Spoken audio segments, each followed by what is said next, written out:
বন্ধুরা, কেমন আছেন সবাই? আশা করি সবাই ভালো আছেন। আজকে সকাল সকাল চলে এলাম আমার পায়রার লফটে পায়রার ভিডিও করার জন্য। তো আজকে আমার একটা মুখী পায়রা এক দাদা ভাইয়ের কাছে ডেলিভারি যাবে কলকাতাতে। দাদার বাড়ি হচ্ছে ধানবাদ, দাদা থাকেন চাকরির সূত্রে কলকাতাতে।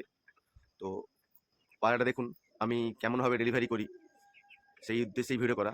আজকে 23/1/2025 সাল সকাল সকাল চলে এলাম।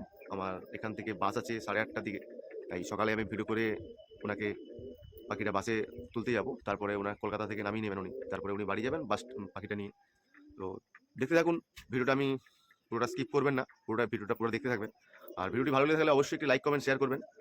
আর যারা আমার নতুন মেম্বার আসবেন আমার চ্যানেলে বা অতিথি আসবেন, তো চ্যানেলটিকে প্লিজ সাবস্ক্রাইব করে নেবেন, পাশে থাকা বেল আইকনটি বাজিয়ে দেবেন, যাতে নিত্য নতুন ভিডিও আমি আপলোড করলে আপনার ফোনে নোটিফিকেশনে পৌঁছে যায়। তো দেখতে থাকুন। তো বন্ধুরা দেখুন, এইখানে আমার যে রেসারের সকাল যে আমার বাইরের খোপের যে পায়রাগুলো, ওগুলোকে আমি সকাল সকাল ছেড়েছিলাম। আমাদের এখানে প্রচুর কুয়াশা, মেঘে দেখা যাচ্ছে না, এত কুয়াশা। এখন বাজে প্রায় 8টা বেজে গেছে, তাও এখনো কুয়াশা নামছে না, প্রচুর কুয়াশা। ওর মাদিটা দেখুন, মাদিটা উড়ে এসে ডিমে বসে গেছে। আর এখানে আমার একটা ম্যাড্রাস বাচ্চা, একে আমি হ্যান্ড টেম করেছি। এ আমার হাতে এসেই চলে আসে ডাকলেই। এখন একটু কুয়াশা মনে ভয় পেয়েছে, ডাকলে আসবে না। আর এখানে আমার রেসারটা। তো বেশি কথা বলবো না, কথা বাড়িয়ে না বাড়িয়ে চলুন আমার মেন লফটে পায়রা লফটে যাই। আমি পায়রা পাখি কেমনভাবে ডেলিভারি করি সেটা নিয়েই উদ্দেশ্য যেহেতু ভিডিওটা করা। তো দেখুন আমার পায়রা লফটে আমি চলে এসেছি।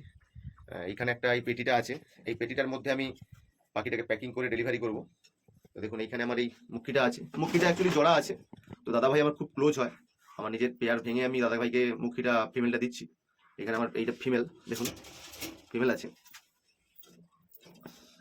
এই ফিমেলটা ওনাকে ডেলিভারি করবো আজকে। তো দেখুন ভিডিওটা স্কিপ করবেন না, আমি কেমনভাবে ডেলিভারি করি সেটা নিয়ে ভিডিও করার উদ্দেশ্য, দেখতে থাকুন।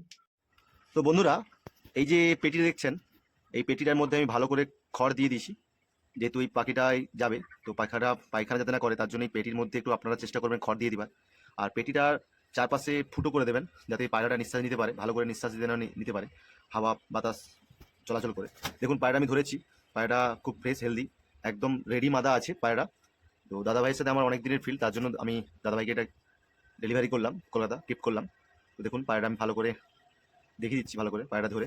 পায়রাটা পেটির ভিতরে ভালো করে আমি পুড়ে দিলাম, ভালো করে এবার পুড়ে ভালো করে আমি সিল করে দেবো। তো আপনারা চেষ্টা করবেন পাখিকে ভালো করে এরকম পেটির মধ্যে ভালো করে প্যাক করে চারদিক ফুটো করে তারপরে ভালো করে টেপিং করে এটা দেবেন, যাতে পায়রা নিঃশ্বাস নিতে কোনো সমস্যা না হয়, ভিতরে দম বন্ধ না হয়ে যাওয়ার চান্স থাকে। ভালো করে ফুটো করে দেবেন, ভালো করে নিচে খড় দিয়ে দিবেন যাতে পায়খানা নাই করে। তো দেখা হচ্ছে বন্ধুরা নেক্সট ভিডিওতে, ভালো থাকবেন সবাই। আর ভিডিওটি ভালো লাগে তাহলে অবশ্যই একটি লাইক, একটি কমেন্ট আর একটি শেয়ার করবেন। দেখা হচ্ছে নেক্সট ভিডিওতে। থ্যাংক ইউ, ধন্যবাদ, সবাই ভালো থাকবেন।